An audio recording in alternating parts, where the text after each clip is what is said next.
ASP, tabung haji atau emas? Syariah ini bakal merungkai segala persoalan yang ada dalam fikiran tuan-tuan dan puan-puan. Okey, yang pertama, apakah fungsi tabung haji atau ASP?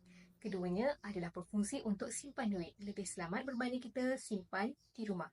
Jadi dekat situ kita boleh fokuskan kepada tabungan jangka masa pendek seperti duit kecemasan untuk kereta rosak, duit road tax kereta atau apa-apa simpanan untuk jangka masa pendek.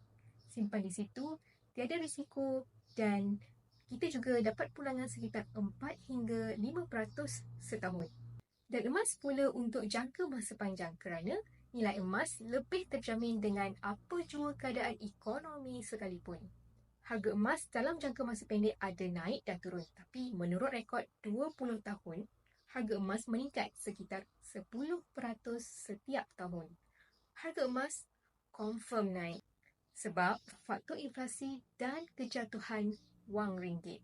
Jadi, mula dulu tabungan emas pertama dengan serendah RM100 dan letak target untuk capai 100 atau 200 gram pertama.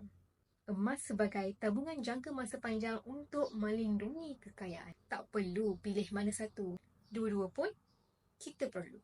Jika tuan-tuan dan puan-puan berminat untuk mula menabung dengan Public Gold, boleh WhatsApp saya atau tekan link tertera. Saya akan hubungi tuan-tuan dan puan-puan.